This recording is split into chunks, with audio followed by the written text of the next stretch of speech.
Muchas gracias. Buenas tardes a todos. Bueno, primero para agradecer esta invitación y poder colaborar precisamente con estos temas de importancia en salud pública, que son los envenenamientos por animales ponzoñosos. Y en esta ocasión, bueno, yo les voy a platicar un poco sobre lo que son los envenenamientos o intoxicaciones precisamente por lo que son los arácnidos. Y en este caso, bueno, lo que es mordedura de araña viuda negra y lo que es precisamente el envenenamiento por lo que es la araña violinista. Bueno, empezaríamos básicamente a platicar lo que es el atrodectismo, que el atrodectismo es precisamente este envenenamiento por esta pequeña arañita que conocemos nosotros como lo que es viuda negra. Bien, me gustaría hacer un poquito un paréntesis en que, bueno, los alacranes de ponzoña, específicamente el alacrán y en este contexto la araña viuda negra, han estado con nosotros desde hace mucho tiempo, ¿no? Tenemos algunas informaciones, algunos códices que precisamente nos dicen que desde la época prehispánica estos animales que ahora conocemos como ponzoñosos han estado en contacto muy cercano con nosotros. En el caso del alacrán, por ejemplo, en náhuatl es colotl, y nosotros aquí en Jalisco tenemos una zona, en la zona norte de nuestro estado, que se llama Colotlán, precisamente por la gran abundancia que hay de estos alacranes. Y también en cuanto a la situación de la araña, bueno, la conocemos como tocatl. Para los mexicas, básicamente fue un animal muy relacionado con Mictlantecutli. De hecho, uno de estos códices lo maneja como tal. A Tezcatlipoca, el espejo humeante, el dios de la guerra, lo acompaña precisamente una araña, viuda, en este caso viuda negra, y que bueno, también algunos otros dioses están directamente relacionados con estos arácnidos. Entonces, bueno, algo de lo que es la biología o cómo estamos en presencia de estos arácnidos se distribuyen por todo el mundo. Prácticamente son cosmopolita y específicamente lo que es nuestro continente americano, las encontramos desde lo que es el norte de los Estados Unidos hasta lo que es prácticamente el sur, lo que es Chile. En México tenemos el reporte de dos especies específicas. Una es la Latroectus mactan, la clásica viuda negra que nosotros conocemos, con este abdomen muy globoso, con estas rayitas de colores entre naranjas, rojos, y con ese clásico reloj de arena que tiene en su vientre, o dos triángulos invertidos, ese que es la más común. Sin embargo, tenemos algunas otras que son el Alatrodectus geometricus, que es la que tenemos en las fotografías del medio, que esta Latrodectus geometricus no tiene el color característico negro, pero sí es un color pardo, un color café, donde también tenemos manchas en lo que es el lomito o la parte de arriba del abdomen, y en el vientre encontramos también este relojito de arena o estos triángulos invertidos, en este caso de colores un poco más claros que pueden ir desde amarillos hasta naranjas. También tenemos la Latroectus esperus, y bueno, hay una reciente descripción de una especie probablemente no nueva, pero sí recién descrita, que es la Latroectus occidentalis, que se da, como su nombre lo dice, bueno, en la región occidental de nuestro país. Dependiendo del lugar donde nosotros estemos, bueno, es el nombre popular que se les da a estos arácnidos. Cintlatlecutli es el nombre que se les da en el sureste. También se le conoce como cazampulga. ¿De dónde sale el nombre de araña capulina? Bueno, el nombre de araña capulina se lo dan precisamente los conquistadores, los españoles, al momento que llegan a nuestro país y ven la semejanza de lo que es el capulín, el fruto de capulín, con el vientre de la araña, y le nombran araña capulina. El término de viuda negra es un término norteamericano que, bueno, precisamente empiezan a nombrarla así en el norte del continente, por la creencia que se tiene de que la araña devora en un momento dado al macho después de la cópula. Bueno, ¿cómo podemos identificar estos arácnidos? Bueno, la hembra generalmente es mucho más grande que el macho, llega a medir su cuerpo más o menos lo que es un centímetro y medio, ya con las patitas extendidas ya llega a medir entre 3,5 y 4 centímetros, mientras que el macho es mucho más pequeñito. Los machos no alcanzan ni siquiera el centímetro de longitud. Nosotros podemos ver en la figura o en la fotografía del medio el tamaño de lo que es un arácnido o una viuda negra o capulina hembra y lo que es un macho. ¿Por qué es importante eso? Porque en muchas ocasiones los pacientes cuando llegan a los servicios de urgencias nos llegan con estos especímenes, nos muestran la arañita y bueno, podemos diferenciar en un momento dado un macho de una hembra. Otra de las situaciones importantes es que por las características de la medida del macho, el macho generalmente no puede o no puede desarrollar un cuadro severo de envenenamiento. Casi siempre cuando hemos tenido algún tipo de accidente con un arácnido macho, casi siempre tenemos un cuadro de leve a moderado. Entonces, eso nos puede orientar en un momento dado para el pronóstico del paciente. ¿Cómo estamos en cuanto a distribución específicamente de lo que es la araña viuda negra o inclusive la viuda café, que la Latroectus geométricos? Bueno, aquí tenemos una infografía del doctor Alejandro Valdés Mondragón, que se ha dedicado, es uno de los aracnólogos más importantes en nuestro país, que se ha dedicado precisamente a hacer mapas de distribución de este arácnido y podemos ver que se encuentran prácticamente en toda la República Mexicana, un poquito más concentrada la distribución de centro a sur de nuestro país, pero en cualquier lugar de la República podemos tener en un momento dado el contacto o el accidente con estos arácnidos. Bueno, esta también es una infografía de información de cómo se distribuyen lo que es la Latrodectus mactans o la viuda negra, la Latrodectus occidentalis, que es muy parecida, y la Latrodectus hesperus, las zonas en que se distribuyen. Independientemente de la especie que sean, el género es de importancia médica y ya sea Latrodectus mactans, geométricos, hesperus, pueden dar un envenenamiento o un cuadro de toxicidad de moderada a severa. Entonces, bueno, ¿de qué estamos hablando? ¿Cómo está compuesto su veneno? Que bueno, es de interés médico. La viuda negra tiene un veneno neurotóxico se considera de los venenos más extremadamente tóxicos. Sin embargo, bueno, por el tamaño de lo que es el arácnido, la cantidad de veneno que puede guardar en sus cápsulas de veneno, básicamente es una cantidad muy pequeña la que puede llegar a inocularnos cuando nos muerde. Sin embargo, esa cantidad es suficiente para desarrollar un cuadro clínico desde leve, moderado a severo. Y bueno, estas toxinas específicamente se clasifican como neurotoxinas de alto peso molecular, donde una de las toxinas más importantes es la alfa-latrotoxinas, aunque tiene otras 5 toxinas más, específicamente dirigidas a lo que son sus presas, sus insectos, los insectos. Debemos recordar que las arañas no nos buscan para agredirnos o para mordernos. Las arañas tienen un encuentro desafortunado con nosotros cuando nos ponemos la ropa, no la sacudimos, cuando por algún motivo nos recargamos en la pared y se sienten presionadas, o cuando nos ponemos los zapatos, inmediatamente se van a defender. Y la defensa es a partir de la mordedura. Una vez que nos muerde, bueno, nos inyecta estas toxinas, que la más específica para el ser humano es la alfa-latrotoxina. Pero podemos ver las otras latroinsectotoxinas, por ejemplo, o toxinas para crustáceos, que la finalidad es para alimentación. Ellas las inyectan en su presa para poderlas inmovilizar y así empezar su proceso de digestión.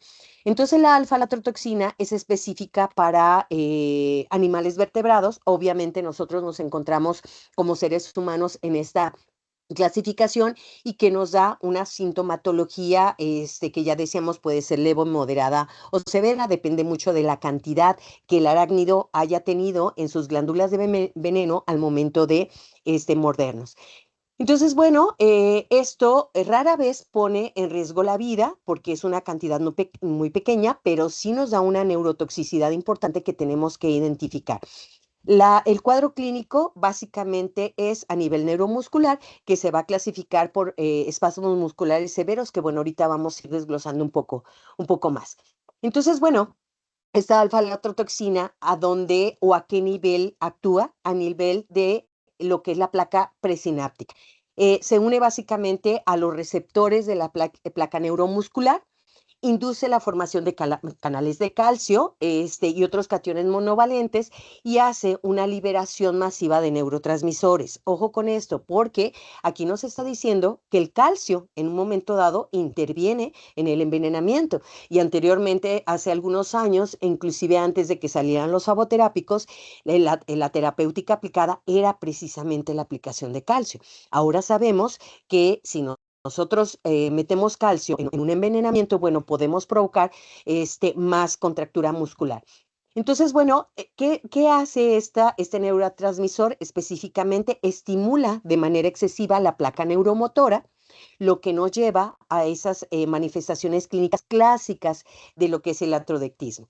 Entonces, bueno, básicamente lo que vamos nosotros a encontrar es que esta alfa-lactotoxina actúa precisamente a nivel de la membrana celular de las terminaciones presinápticas, aumenta la permeabilidad, abre esos canales de calcio dependientes y a partir de ahí, bueno, entra el veneno por endocitosis.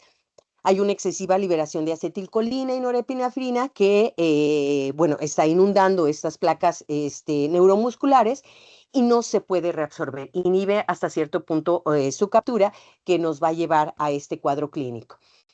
Entonces, bueno, tiene, aparte de estas neurotoxinas, tiene algunos otros péptidos que potencian la acción de la bradiquinina. Si nosotros nos recordamos un poquito la acción de la bradiquinina, este es un mediador del dolor. Por eso también una de las características principales, aparte de las contracturas musculares, que pueden ser muy severas, bueno, tenemos un dolor que los pacientes describen como un dolor insoportable. Entonces, bueno, también junto con esa despolarización de la unión neuromuscular, también tenemos una especie de hiperreactividad autonómica, que esto nos va a llevar también a situaciones muy específicas como taquicardia, como hipertensión, como taquipnea, etcétera, que vamos a ver acompañando a este cuadro clínico característico. Entonces, bueno, esta toxina se encuentra en forma de tetrámero que a nivel de músculo esquelético, que está afectado por esta sobreestimulación, los grupos musculares más afectados y son afectados de manera ascendente, es lo primero, lo que son los pies, las piernas, va subiendo la contractura muscular, va subiendo el dolor, llegan a abdomen, llegan a tórax y puede, en casos extremos, cuando la evolución es muy larga sin recibir el tratamiento adecuado, puede llegar inclusive a lo que es la cara. Eh, es raro que se reporten muertes por lo que es la parálisis muscular espástica. Sin embargo, sí podemos tener alteraciones cardiovasculares que tenemos que poner muy en cuenta esto. Esta situación va directamente relacionada con que, bueno, a nivel de las arterias coronarias hay una respuesta tónica máxima relacionada con esta movilización del calcio. Por eso es la razón que tampoco debemos en un momento dado dar terapéutica con calcio. Bueno, también actúa a nivel de las fibras musculares lisas de la tráquea humana. En todos los pacientes que nosotros hemos tenido con un envenenamiento de moderado a severo, todos ellos presentan hipertensión y algunos de ellos pueden presentar algún tipo de cardiotoxicidad que podemos valorar nosotros por medio de la toma de un electrocardiograma.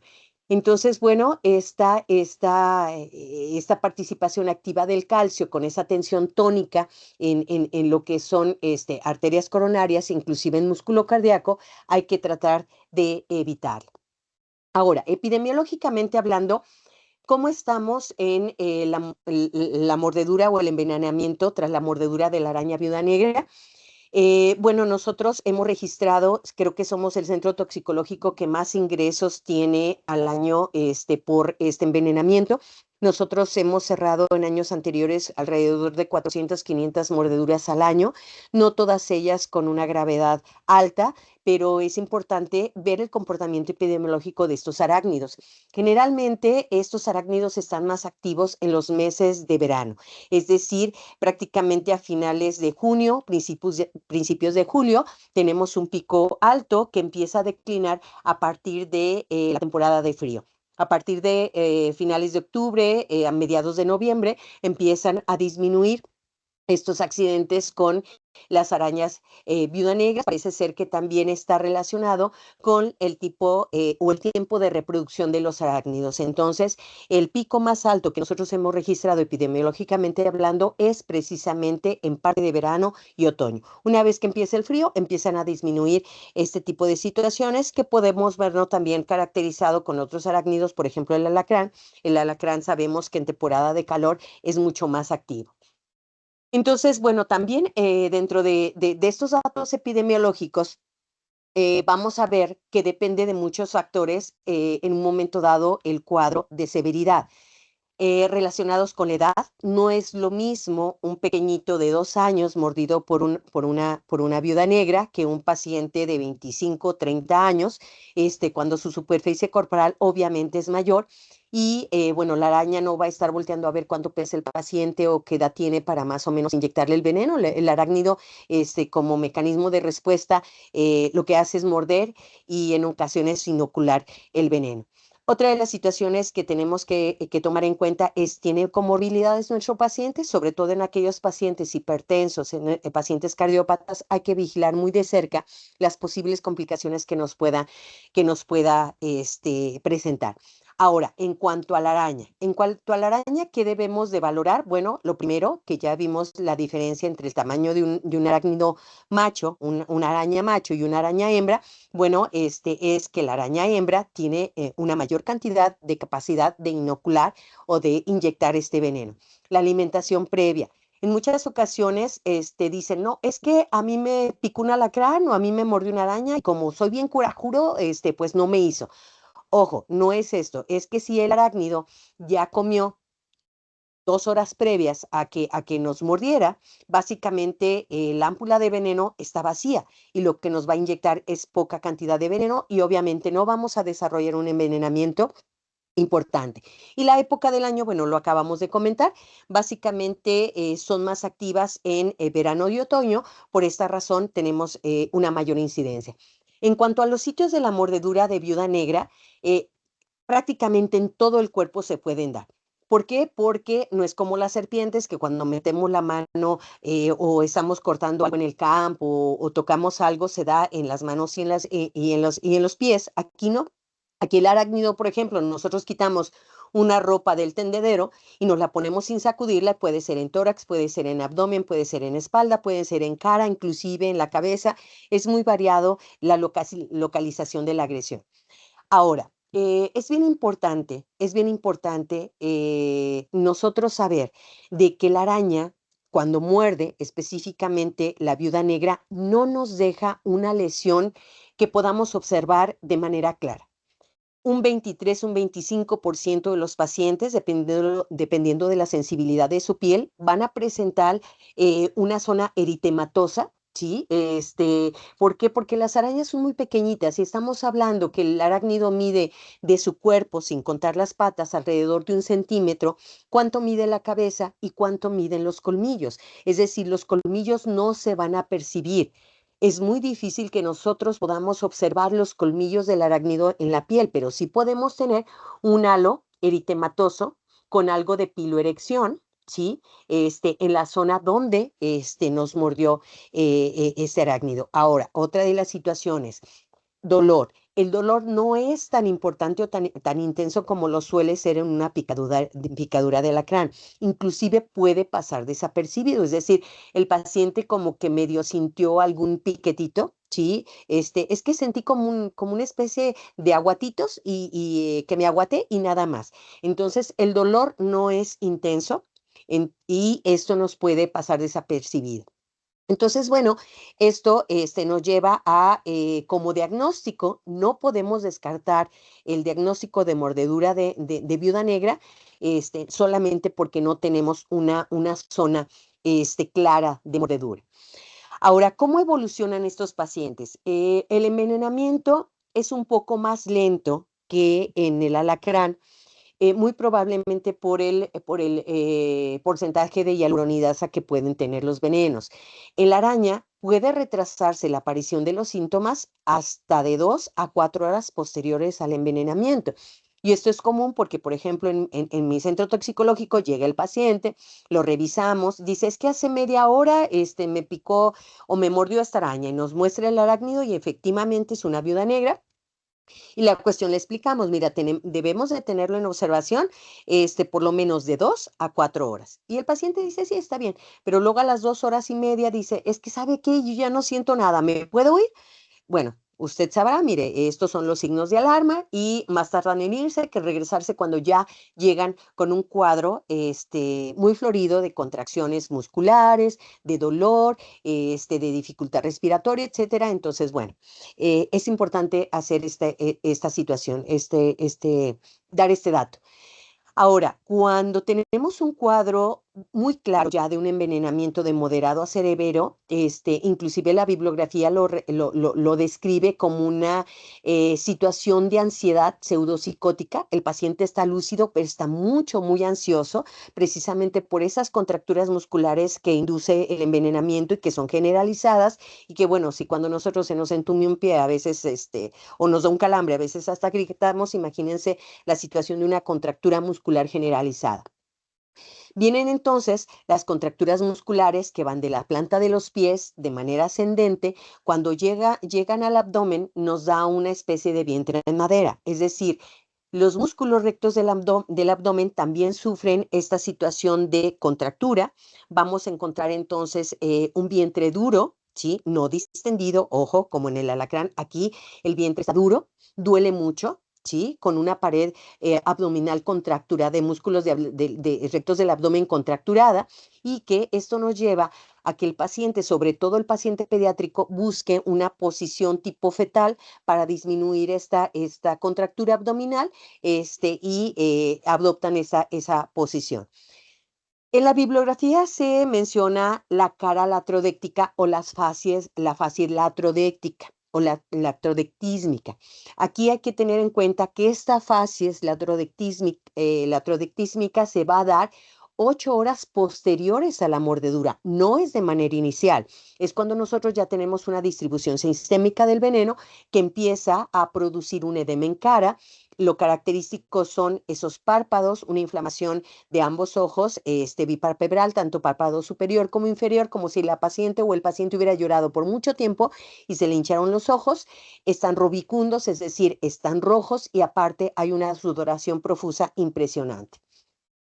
Mucho cuidado con la monitorización de signos vitales. Decíamos que tiene o que ejerce cardiotoxicidad, entonces hay que estar muy de cerca vigilando la presión arterial de nuestros pacientes porque esto es de tanto de valor diagnóstico como pronóstico. Dos situaciones que nos pueden afectar lo que es la presión arterial. Primero, la situación de una cardiotoxicidad directa, pero también tenemos un cuadro de dolor intenso que nos va a llevar a esta hipertensión reactiva en el paciente, acompañado de taquicardia y taquipnea. El paciente refiere como una especie de opresión torácica. Dice el paciente, es que siento como una piedra que me está presionando mi pecho y no puedo hacer una respiración profunda. Inclusive se describe en la bibliografía un pavor mortis, es decir, una sensación como de muerte precisamente por esa presión torácica que nos puede estar acompañando con arritmias, con bloqueos, con fibrilación auricular. Entonces hay que tener mucho cuidado con esto. Si tenemos la oportunidad, generalmente son cuadros muy rápidos que a veces no nos da la oportunidad de tomarle electrolitos, de tomarle una biometría hemática, de tomarle una química sanguínea, enzimas, por ejemplo, cardíacas, un electrocardiograma. ¿Por qué? Porque el cuadro se desarrolla de manera muy rápida y también el hecho de que nosotros pongamos el faboterápico nos resuelve de manera muy rápida. Entonces, bueno, hay que tener en cuenta mucho cuidado con pacientes con adicciones a algún tipo de drogas, cualquier tipo de estimulante, sea cocaína, sea cristal, inclusive tabaquismo, hay que descartar un cuadro coronario agudo en estos pacientes porque nos empeora en un momento dado el vasoespasmo que tenemos a nivel coronario. Hay que valorar muy bien cómo está nuestra diuresis, que esté orinando nuestro paciente. Lo primero es hidratar al paciente para hacer una buena distribución también del faboterápico. Muy pocas veces nos dan convulsiones y esto es en una etapa ya muy avanzada del envenenamiento que nos está diciendo de una neurotoxicidad severa y que tiene muy mal pronóstico el paciente. Bueno, ¿qué hemos observado? ¿Cuáles son la presentación de la sintomatología en estos pacientes? Bueno, aquí tenemos la sintomatología que nosotros hemos observado. Es un estudio que se ha observado a lo largo de estos años con pacientes envenenados por viuda negra, donde tenemos los porcentajes y donde tenemos un tiempo promedio de aparición de la inoculación de veneno a la aparición de esta sintomatología. Entonces vemos, por ejemplo, que lo que es la insuficiencia respiratoria, sí, se presenta después de las 2, 3 horas y se presenta en un porcentaje bajo. ¿Por qué? No porque la araña no haya inyectado el veneno, sino que está directamente relacionada con el tiempo de evolución. A nosotros nos llegan los pacientes la mayor parte de los pacientes nos llegan de manera muy rápida. A más tardar 1 hora y media, 2 horas, ya tenemos al paciente en el área hospitalaria. Obviamente somos un centro de recepción foránea y que, bueno, nos han llegado pacientes hasta con 24, 36 horas de evolución, ya con todo el cuadro característico, ¿sí? Inclusive de lo que es la fase latrodéctica y, bueno, aquí es la valoración del faboterápico correspondiente. Estos son algunas informaciones que se manejan en algunos de los libros de toxicología, donde, bueno, tenemos ya dividido por efecto cutáneo, por efecto cardiovascular, por situaciones gastrointestinales, hematológicas y demás. Es un poquito menos, menos claro que esta presentación. Ojo, una de las situaciones aquí a nivel gastrointestinal, por ejemplo, dice náusea y vómito. El paciente que tiene muy poco tiempo de evolución, que le mordió el arácnido, es decir, unos 30, 40 minutos, y el paciente presenta náuseas, muy seguramente nos va a dar un envenenamiento severo. Hay que estar observando al paciente porque este es uno de los datos sistémicos que nos puede orientar a que nos va a hacer un cuadro un poco más complicado. ¿Qué pasa con los niños? Bueno, los niños son un poco diferentes en cuanto a la presentación clínica. Primero, inician su cuadro clínico de manera más temprana. Hay pacientes que a los 15, 20 minutos, pacientes pediátricos que 15, 20 minutos después de la mordedura, inmediatamente empiezan con el dolor a nivel de miembros pélvicos ascendente, llegan con un dolor abdominal importante. Y una de las características que hemos observado en nuestros pequeñitos es que llegan como si la mamá los hubiera traído bajo el sol caminando 10 cuadras, llegan chapeteados, llegan con sus chapetes muy marcados. Inmediatamente, cuando los acuesta uno en la cama, adoptan esta posición en gatillo. Por ejemplo, si es un bebé menor de 2 años y la mamá lo trae abrazado, cuando ustedes le dicen bájelo a que pise el suelo, el bebé, como si lo fueran a meter en abuelada, encoge las piernitas precisamente porque no quiere caminar porque hay dolor. Hay hipoactividad a comparación del envenenamiento por alacrán, que tenemos una irritabilidad, un paciente muy inquieto. Aquí el bebé no quiere moverse, adopta esa posición en gatillo y lo menos que se pueda mover para que no haya ese dolor por las contracturas musculares. Y puede haber quejido respiratorio cuando, bueno, este envenenamiento llega a músculos torácicos, obviamente va a haber ese quejido que podemos identificar. Entonces, bueno, la cuestión es, bueno, déjenme tratar este es un paciente, ¿sí? Este, no sé si alcanzan a escuchar el quejidito del bebé y la posición. Vean cómo no se mueve el pequeñito porque es muy fuerte su dolor. Entonces, a comparación de lo que es una picadura de alacrán, bueno, sí lo podemos hacer la diferenciación.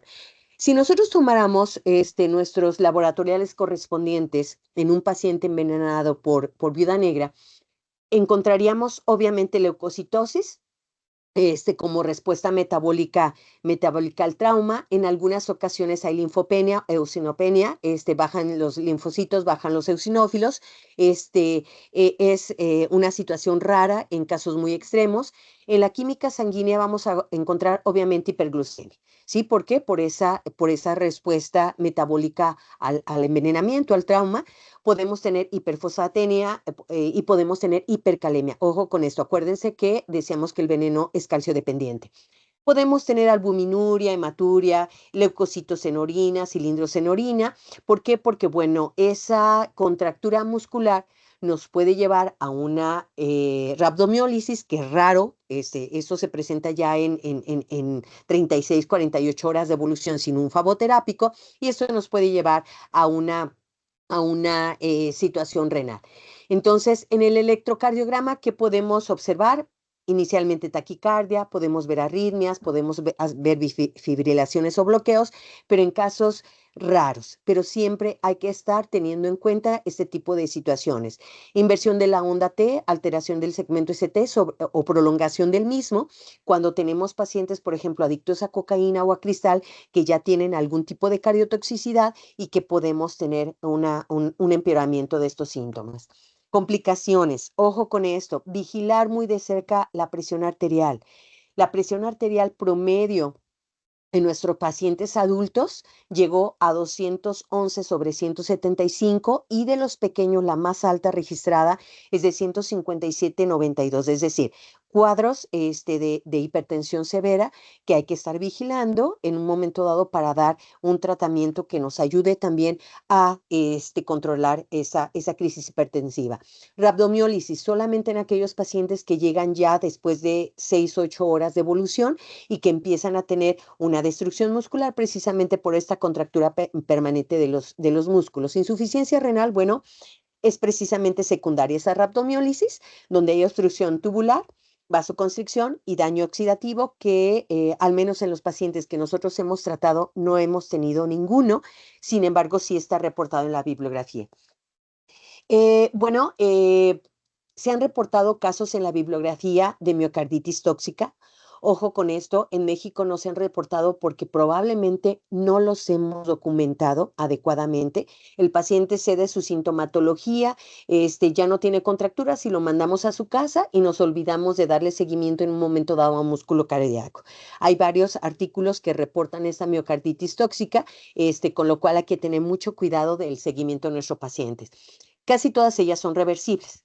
Casi todas ellas son reversibles, y podemos observar que muchos de los pacientes son pacientes jóvenes. Por ejemplo, este artículo es de un paciente de 35 años que hizo una miocarditis tóxica y que al momento de ceder el envenenamiento, obviamente es reversible.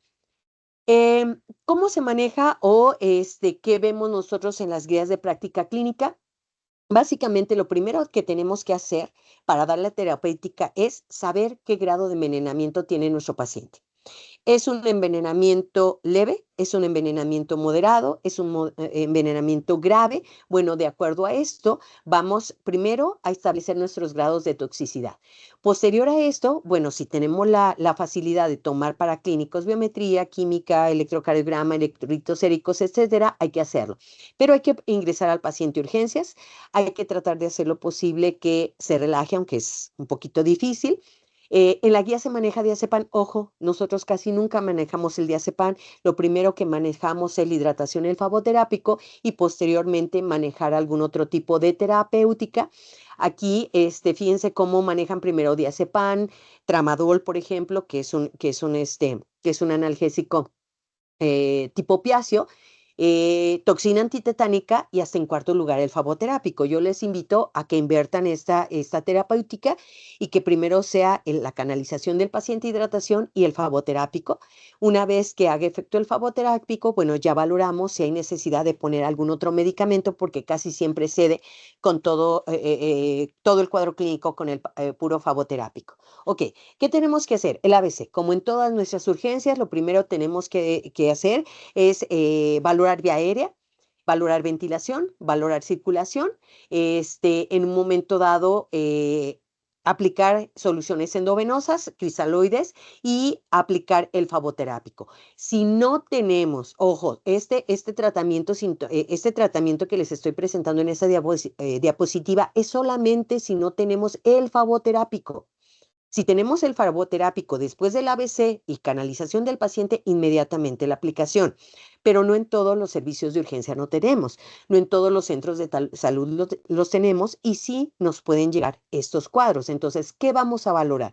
En lo que nosotros mandamos un paciente a un segundo nivel o a un tercer nivel, según corresponda, para que le apliquen el faboterápico porque por algún motivo no lo tenemos, bueno, hay que aplicar analgésicos. ¿Qué analgésicos? Los que tengamos, metamizol, paracetamol, ketorolaco, peridina, morfina, inclusive nalbulfina, si el cuadro de contracturas es muy fuerte, relajantes musculares, tipo metocarbamol o inclusive benzodiazepinas, en caso de que no tengamos el faboterápico, y nunca pensar en gluconato de calcio como primera opción. Es más, yo creo que como ninguna opción. Hay que valorar la crisis hipertensiva, si hay necesidad de empezarle a controlar la presión arterial, hay que hacerlo con lo que tengamos, ya sea endovenosa, ya sea sublingual, ya sea inclusive con diuréticos. Protección antitetánica, bueno, habría que valorar, es rarísimo, no se ha reportado un caso ni de infección por la mordedura de un Alatrodectus, ni tampoco el caso de algún tétano secundario a este accidente. Antibióticos se los pongo con un signo de interrogación, porque inclusive en los estudios más recientes que se han hecho de biología molecular de los venenos, se han dado cuenta que tiene una acción antibiótica precisamente. Entonces, bueno, el faboterápico. El faboterápico que vamos a utilizar es el Aracmin, es el único que tenemos ahorita en el mercado. Es un fármaco muy efectivo y lo vamos a administrar de preferencia de manera endovenosa. ¿Sí? Lo podemos administrar intramuscular, pero disminuye en un momento dado la efectividad y nos aumenta el tiempo en que hace el efecto. Entonces, hay que aplicarlo de preferencia de manera intravenosa. Mujeres embarazadas, la clásica pregunta obligada. A ver, ¿y en una mujer embarazada vamos a aplicar el faboterápico? Por supuesto que sí. ¿Por qué? Por la simple razón de que como son moléculas de alto peso, bueno, son sustancias de alto peso molecular, ni el veneno ni el faboterápico pasan a nivel de placenta. Pero ojo, acuérdense que nos está induciendo una contractura muscular que nos puede llevar a un trabajo de parto antes de tiempo y nos puede dar un producto inmaduro, prematuro, inclusive un aborto. Entonces siempre hay que aplicar el faboterápico en una mujer embarazada. Tiene un margen de seguridad muy amplio, por lo cual no hay efectos teratogénicos directamente relacionados con el faboterápico. Ojo, si la paciente es alérgica, bueno, ahí es otra cosa y que tenemos que valorar. Entonces, bueno, es bien importante lo siguiente. Una vez que aplicamos el faboterápico, ¿sí? Como tenemos una neurotoxicidad, el paciente queda como muy agotado, como si hubiera hecho un ejercicio extremo, ¿sí? Inclusive dicen los pacientes, es que estoy como aporreado, es decir, como que hicimos mucho ejercicio y tenemos cierta situación de dolor. Bueno, obviamente hay producción de ácido láctico por destrucción muscular y esto nos va a llevar a esa sensación de dolor. Y también puede quedar una depresión psíquica transitoria, es decir, nosotros sí la hemos observado, no la hemos documentado como tal, pero después de que el envenenamiento cede, como que los pacientes experimentan cierta tristeza, cierta pérdida de energía, que esto es recuperable, o sea, no es una situación de riesgo o que tengamos que manejar algún antipsicótico, situaciones antidepresivo, ni mucho menos, es transitoria. Ok, una vez que tenemos ya identificado ese grado de envenenamiento, ahora sí vamos a dar la terapéutica correspondiente. Vamos a aplicar soluciones endovenosas y bueno, esta es la guía de tratamiento que se da. Sin embargo, ojo con esto. El fármaco es tan efectivo que si ustedes ven la parte inferior dice que es capaz de neutralizar hasta 180 glándulas de veneno de la araña. Entonces, un frasco es suficiente para contrarrestar cualquier tipo de envenenamiento. Les presento la guía porque dice, bueno, envenenamiento moderado 2 frascos, envenenamiento severo 3 frascos. Nosotros no hemos tenido la necesidad de aplicar 2 o 3 frascos, casi siempre cede con una sola aplicación del faboterápico. ¿Por qué? Porque, bueno, la dosis para neutralizar es muy alta, está muy concentrado el fármaco, es muy efectivo y prácticamente con una sola dosis sale. Importante también, ¿cómo lo vamos a administrar? ¿Sí? No deja de ser un faboterápico, aunque está muy purificado y no tiene reportes frecuentes de una reacción anafiláctica. Sí hay que pasarlo de manera intravenosa lenta. ¿Sí? Lo más recomendable es que nosotros preparemos nuestro producto, ¿sí? Diluyamos lo que es el liofilizado con el diluyente. Una vez que esté diluido, ponerlo en 50 mililitros de solución, ya sea salina o glucosada, y pasarlo en 30 minutos. ¿Sí? Lo podemos pasar hasta en 1 hora, no hay ningún problema, pero el hecho de pasarlo en bolo de manera directa y rápida puede representarnos, no deja de ser un antígeno que está entrando en nuestro organismo y de manera rápida puede provocar algún, por lo menos, hipotensión. Entonces hay que tener el cuidado, de preferencia valorarlo, en pasarlo en 50 mililitros de solución y administrarlo en una infusión para 30 minutos. Pasando al segundo tema, que es específicamente lo que es el envenenamiento por esta famosa araña violinista, ¿sí? Que, bueno, le llamamos loxocelismo. Bueno, hasta cierto punto hay mucha expectativa y muchas situaciones completamente equivocadas en la información que se difunde a través de redes o de algunos medios. Entonces, hay que tener en cuenta de que esta araña tampoco es agresiva, es decir, e inclusive es menos agresiva que la viuda negra. La viuda negra la podemos, si nosotros vamos por ahí debajo de las macetas de la abuela o debajo del tinaco, puede haber alguna araña viuda negra por ahí. Las arañas violinistas generalmente son más discretas, son más tímidas. A ellas las encontramos cuando andamos, por ejemplo, quitando tiliches o nos metemos al ropero o sacamos las maletas que tienen muchos años sin salir detrás de los cuadros que no sacudimos. Bueno, por eso se llama la araña del beliz, por ejemplo, de la maleta, porque se encuentra en esos lugares. Ahora, otra de las situaciones, no nos acaban de invadir. Estas arañas han vivido con nosotros muchísimo tiempo y aquí tenemos la infografía igual de la distribución de estos arácnidos. En toda la República se distribuyen, ¿sí? Los tenemos en todos los estados de nuestra República y sí es una araña que da un cuadro clínico un poco más severo, porque aquí lo que tenemos es una dermonecrosis, pero en la mayor parte de casos son un loxocelismo localizado, que ahorita lo vamos a ver. En pocos casos se hace un loxocelismo sistémico, que ahí inclusive hasta se puede perder la vida del paciente, pero por eso hay que hacer una buena diagnóstico. ¿De qué se trata el veneno de la araña violinista? Volvemos a recalcar la situación que los arácnidos utilizan su veneno para poderse alimentar, para cazar, para comer y para defenderse de otros predadores. Entonces, son un cóctel, es una mezcla de sustancias químicas muy especializadas, ¿sí? Que al momento que llegan a un organismo vivo, en este caso a nosotros como humano, empiezan a desencadenar una serie de alteraciones que nos pueden llevar inclusive a tener un daño severo en órganos y tejidos. Entonces, las funciones de los venenos de los animales ponzoñosos siempre son caza, defensa y competencia en un momento dado con otros arácnidos. ¿Cómo está compuesto el veneno de la violinista o la Loxóceles? Bueno, está compuesto con un montón de enzimas y proteínas, que la más importante es precisamente la llamada essigmomielinasa D, que es una fosfolipasa D, que se conoce como essigmomielinasa D, y que, bueno, hace, cuando entra en nuestro cuerpo, una cascada de efectos farmacológicos llamados efectos adversos, que nos van a llevar a este cuadro clínico que es característico, ¿no? Entonces, bueno, la situación es de que tenemos muchísimas funciones de esta estigmomelinasa D. Nos da obviamente la dermonecrosis, que es lo que más ubicamos, pero tiene trastornos hemostáticos, ¿sí? Hay lesiones a nivel de pequeños vasos, hay hemorragias en la dermis, hay adhesión plaquetaria imperfecta, hay una cicatrización defectuosa de las heridas y hay una propagación gravitacional de la dermonecrosis, es decir, la necrosis dérmica va avanzando y puede tener un cuadro sistémico con una diseminación sistémica del tejido, que así como vemos nosotros en un momento dado el daño a nivel de piel, podemos tener un daño a nivel de otros órganos o tejidos.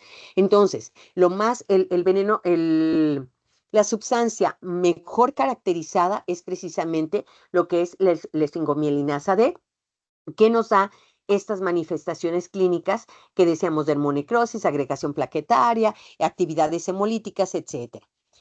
Entonces, bueno, esta fosfolipasa D es lo más importante o la acción más importante que hace en nuestro cuerpo. Decíamos, es necrótica, es hemolítica, es vasculítica y es coagulante. Entonces, bueno, esto nos lleva a una situación de, primero, la necrosis en la piel, la formación de microtrombos, la alteración a nivel de pequeños vasos, que nos lleva a todo este cuadro clínico que podemos ver en este paciente con loxocelismo. Ahora, ¿cómo se divide? ¿Cómo se divide la clínica después del envenenamiento? Bueno, se presenta bajo dos formas clínicas, aunque hay una tercera que por ahí menciona la bibliografía. Son casos muy esporádicos y que generalmente esos casos del oxocelismo edematoso se confunden más bien con infección de tejidos blandos. Entonces tenemos un loxocelismo cutáneo o localizado, donde el veneno, como su nombre lo dice, queda solamente en una zona bien definida. Esto sí, puede haber lesiones desde unos cuantos centímetros hasta 40, 50 centímetros que puede necesitar un injerto, pero no se hace sistémica. Y otra es la situación del oxocelismo sistémico, o también llamado cutáneo visceral. ¿Por qué? Porque todos esos daños a nivel vascular y a nivel trombótico lo tenemos en otros órganos y sistemas. Ok, ¿cómo se describe el oxocelismo cutáneo localizado? Cutáneo o localizado, perdón. Bueno, es una reacción citotóxica que se manifiesta como una respuesta cutánea muy localizada en las primeras 24 horas posteriores a que la araña nos muerde y nos inocula veneno. ¿Cuáles son los signos iniciales o los síntomas iniciales? Bien, aquí la mordedura, siempre menciona a la gente que es como ardorosa. Es una sensación de dolor y ardor que se siente en el sitio de la inoculación. Posterior a esto hay un eritema, ¿sí? Se pone una zona roja que está alrededor de lo que son los colmillos. Tampoco vamos a ver los colmillos. El arácnido también es muy pequeño, ¿sí? Cuando mucho mide 4 centímetros con las patas extendidas. Y bueno, se me olvidaba comentarles que lo característico, ¿sí? Es precisamente estos pelitos que tiene en su cefalotórax en forma de violín. Son pelitos de otro color que nos dan esta forma característica de violín, que es por lo que la llamamos precisamente araña violinista. Bueno, entonces, bueno, conforme empieza a crecer un poco más esa zona eritematosa, en el centro de la lesión se va haciendo pálido. ¿Por qué? Porque acuérdense que dijimos que tenemos un daño a nivel microvascular.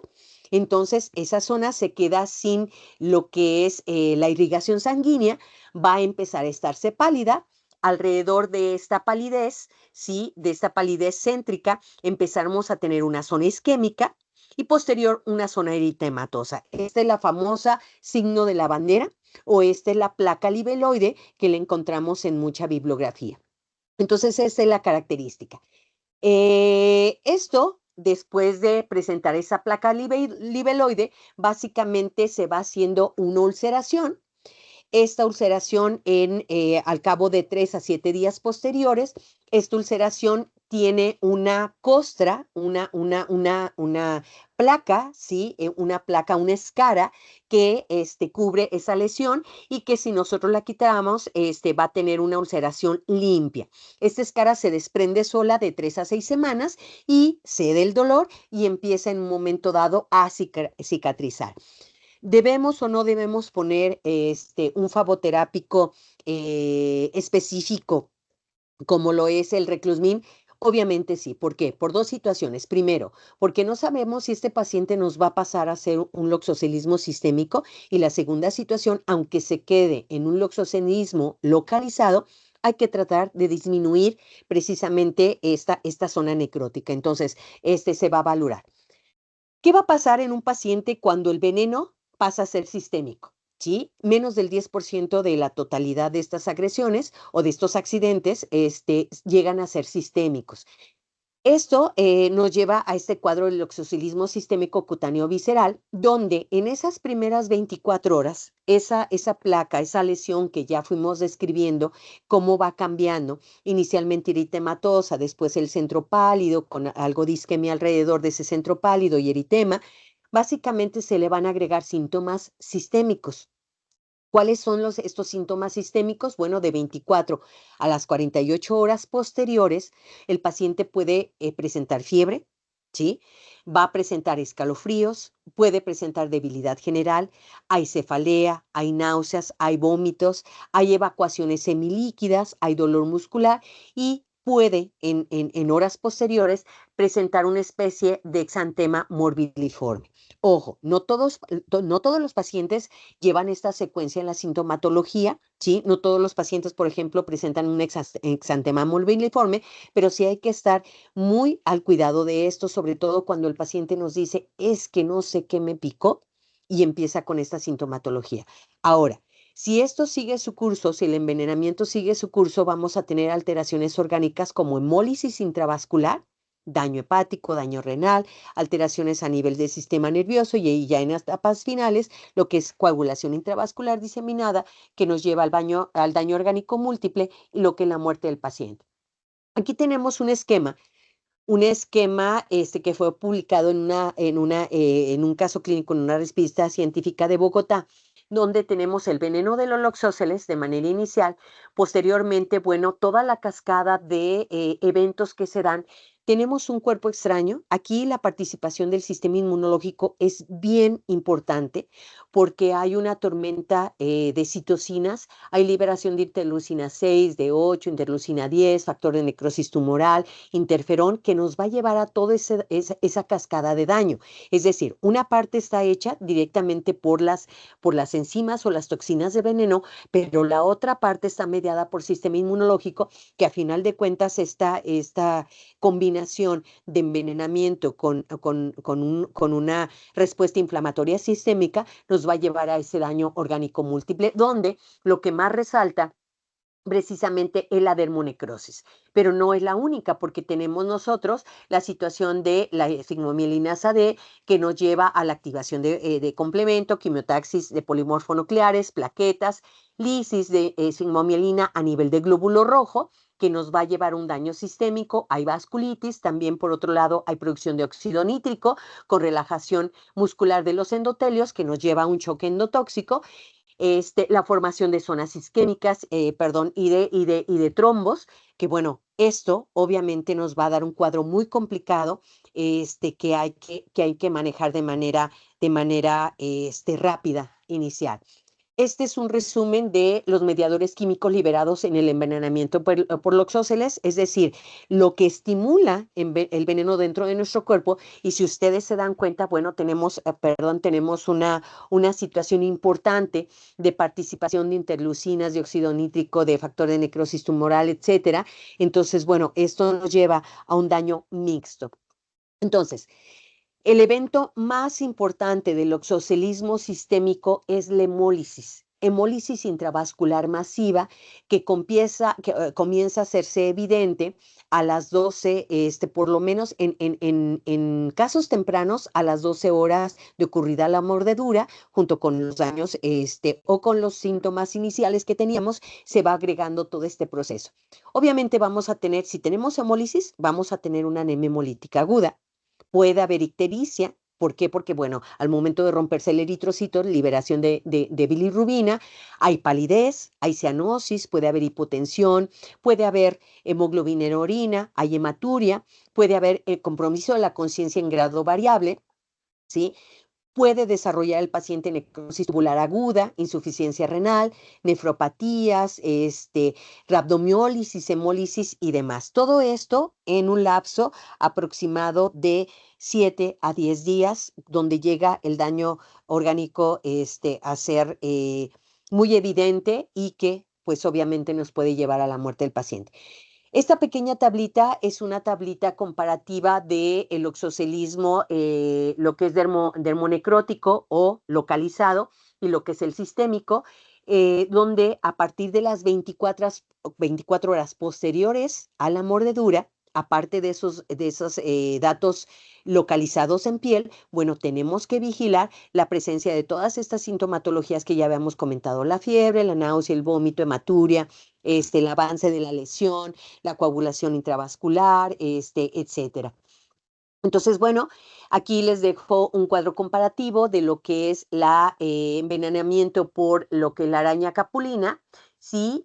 O viuda negra o Latrodectus, y lo que es la araña violinista. No cabe duda como para confundir un cuadro con el otro, ¿sí? Los venenos son muy diferentes, los cuadros clínicos son completamente diferentes, y si lo pusiéramos junto con el alacrán, también encontraríamos diferencias importantísimas, por lo cual no debemos de tener un diagnóstico equivocado, y mucho menos un tratamiento equivocado.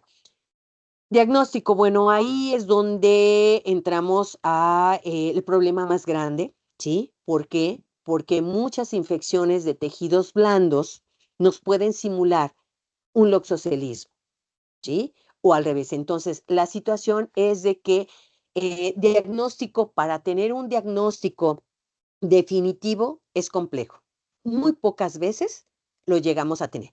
¿En qué caso se da un diagnóstico definitivo? Bueno, demostrar que las lesiones características sí son por una araña, porque nos lleva el arácnido, la identificación de un arácnido por un entomólogo, y la presencia de lo que es la enzima que nos da toda esta cascada de daño, que es muy difícil en un momento dado hacerla.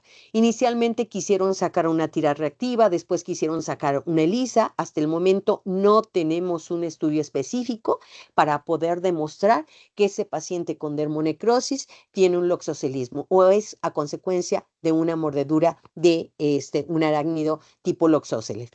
¿Qué nos puede ayudar? Bueno, nos va a ayudar. Esta regla mnemotécnica es una regla que se saca en un artículo que precisamente se llama Not Recluse. Bueno, no es reclusa, ¿sí? Donde N pertenece a numerosos. Ok, cuando tengamos lesiones en más de 2, ¿sí? Se descarta. ¿Por qué el araña no va a andar brincando de un lugar a otro a mordernos? ¿Por qué? Porque no es su intención. La araña o el arácnido nos está mordiendo como mecanismo de defensa. En cuanto nos muerde, va a huir.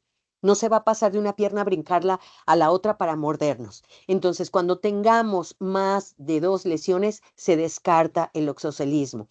La ocurrencia, bueno, la ocurrencia es dónde ocurrió, ¿sí? Estaba en el jardín, estaba sacando en un momento dado de su closet, de su armario, del ático, etcétera, alguna situación y sintió la mordedura. La T es de temporada, es decir, también estos arácnidos están mucho más activos a finales de abril hasta principios o hasta finales de octubre. Entonces, coincide con la situación del verano, parte del otoño. Si es en invierno o si es en temporada de calor, es menos probable. No quiero decir que no suceda, pero es menos probable que sea un loxoceles. R de rojo. Ojo, ya mencionamos que la lesión inicial, a pesar de ser eritematosa, empieza con una zona isquémica, ¿sí? Una lesión, una zona pálida por la alteración de pequeños vasos, seguida por una zona de isquemia, esa famosa placa libeloide. Si de hecho la lesión ha estado roja desde un principio y no se ha modificado el color, lo podemos descartar. Elevada. Las lesiones del oxocelismo, de la violinista, son planas. Jamás vamos a tener una elevación. Inclusive pueden estar ligeramente hundidas. Entonces, esto nos puede descartar. Crónico, ok. Las mordidas o el envenenamiento por loxóceles por más severo que sea el cuadro y alcancemos a salvar al paciente, van a curar antes de los 3 meses. ¿Sí? Si tenemos un paciente que dice, no, pues es que desde hace 6 meses me mordió la araña y no me he curado, descártenlo. Una lesión desde el inicio grande, ¿sí? Cuando tenemos una lesión muy grande de manera muy rápida, hay que descartarlo. ¿Sí? Puede ser cualquier otro proceso infeccioso, pero no propiamente el oxocelismo. ¿Sí? Úlceras muy tempranas, es decir, que presentemos aparte de esa placa libeloide que decíamos que se lleva por lo menos 24 horas, bueno, ulceraciones muy tempranas no son del oxocelismo. Ojo, inflamación. La inflamación descarta de manera inicial el oxocelismo, a menos que, ojo, sea en la cara o sea en los dedos, que son zonas con una vascularidad que nos puede dar el edema, pero si es en otra zona y si está edematizado, se descarta. Y sobre todo exudativo. Una lesión con pus no es loxóceles, entonces la descartamos.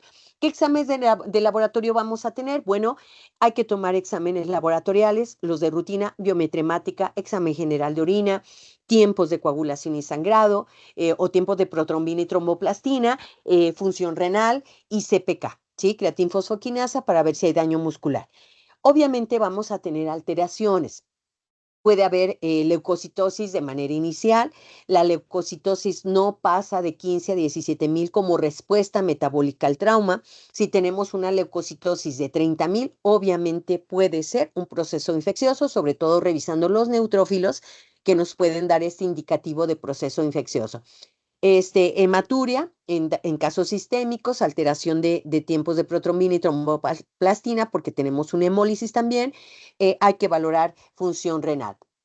Bueno, paciente con necrosis cutánea, siempre hay que pedir biometría hemática, química general, incluyendo pruebas de función hepática, pruebas de función renal, calcio, fósforo, inclusive hormona paratiroidea, porque puede ser una cuestión de tipo hormonal, que son raros, pero hay que tomarla en cuenta, pruebas de coagulación, cultivo. Por favor, si tienen la facilidad de hacer un cultivo, una tinción de Gram, esto nos puede orientar a que es un proceso infeccioso. Acuérdense que muchas bacterias nos dan una dermonecrosis, estreptococos, estafilococos, inclusive pseudomonas, algunos clostridium, anaerobios nos pueden dar una dermonecrosis.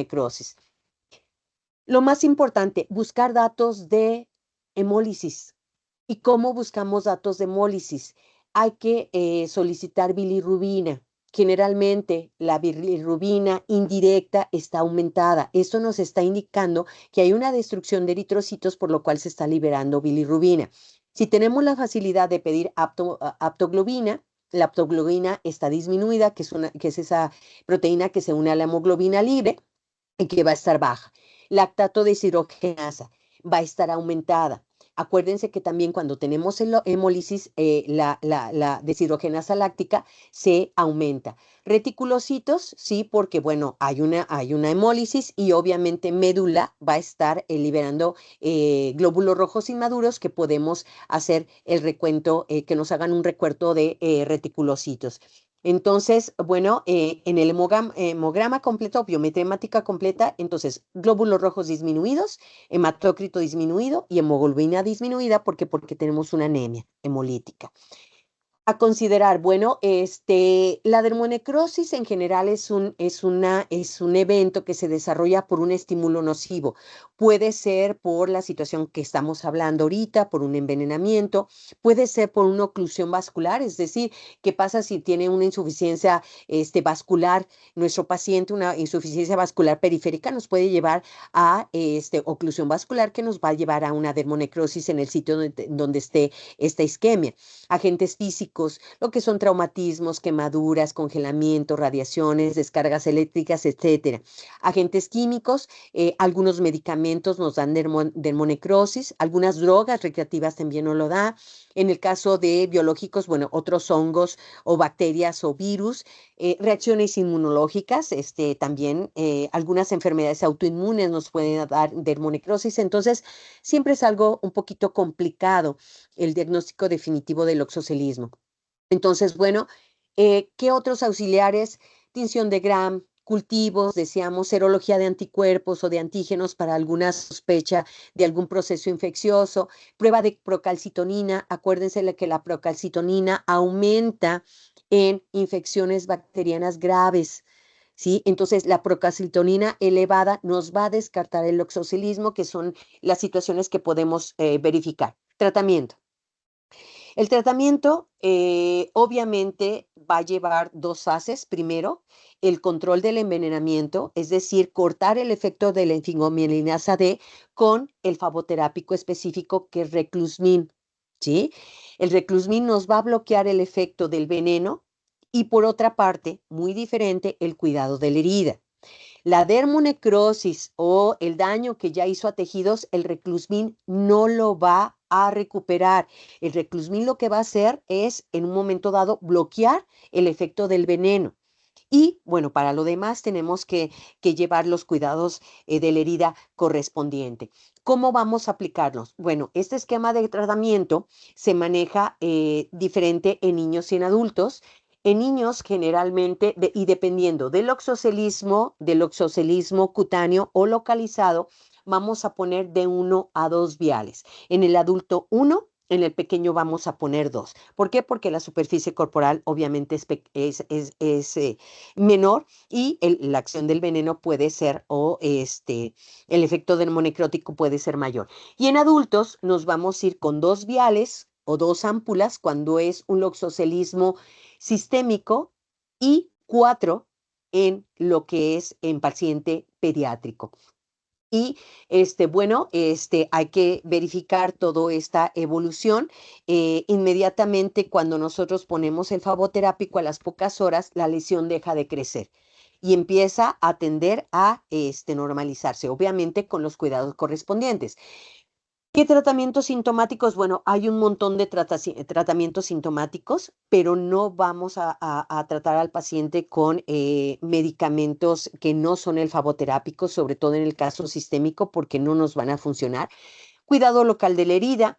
¿Hay alguna bibliografía que menciona por ahí que la esfingomielinasa D, que es el veneno de esta araña violinista, es más activo cuando hay fiebre, cuando hay temperatura? ¿Sí? Por eso, una de las situaciones importantes es controlar la fiebre de nuestro paciente. Y la otra es que mucha bibliografía dice, es que aplícale frío local. Ojo, no me le pongan hielo directamente, porque tenemos una vasoconstricción o una alteración de pequeños vasos. Si esto le ponemos hielo, pues va a haber más vasoconstricción, por lo cual quieren disminuir el dolor y quieren disminuir la acción de la fosfolipasa, pueden poner compresas con solución salina a temperatura fría, no congelada, y esto va a ayudar al paciente. Hay comezón que de manera inicial en esta mordedura hay una especie de dolor ardoroso con algo de comezón. Bueno, valorar antihistamínicos. Siempre hay que tener el cuidado de la herida. No deja de ser una pérdida de continuidad que, acordémonos que tenemos parte de la probiota en nuestra piel, que puede hacerse una infección mixta, ¿sí? O agregarse una infección con estafilococos, estreptococos, enterococos, etcétera. Entonces hay que valorar la aplicación de antibióticos. Obviamente el dolor lo podemos manejar con AINES la mayor parte de las veces. Hay que esperarnos un poquito con los opiáceos porque hay que estar vigilando en la esfera mental de nuestro paciente.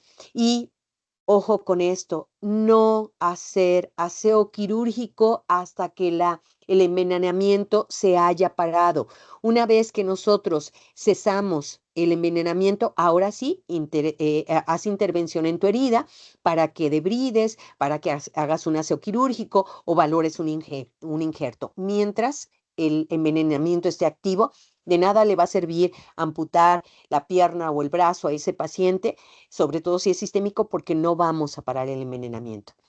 Bueno, los retos, bueno, sobre todo el oxocelismo, establecer una guía diagnóstica adecuada, ponernos de acuerdo los expertos para ver, no not reclusa, ¿sí? No descartar por el not reclusa, sino irnos a datos positivos que nos lleven a un diagnóstico específico y elaborar un formato epidemiológico adecuado. ¿Por qué? Yo les comentaba que cuando yo en el centro toxicológico llevaba un formato para cada envenenamiento de animal ponzoñoso. A mí me da un poquito de preocupación este formato, porque sobre todo en nuestros médicos pasantes del servicio social, que en la mayor parte de currículas de medicina, en la carrera de medicina, no llevamos toxicología y no aprendemos toxicología más que cuando estamos en la práctica clínica. Si no tenemos la pauta de que es un envenenamiento leve, moderado y severo, y no identificamos en un momento dado los síntomas específicos de cada envenenamiento, pues esas 75 variables que tiene este formato, pues no nos van a orientar. El chico va a estar completamente perdido, nuestro pasante, en decir, bueno, sí, ya llené todo el formato. ¿Y es viuda negra o es violinista o es alacrán, sobre todo en un pequeño? Entonces, creo que debemos de establecer las guías muy claras, ¿sí? En cuanto a diagnóstico y en cuanto a tratamiento también, bueno, envenenamiento grado uno, estos son los sintomatologías, estos son los faboterápicos que le vas a poner.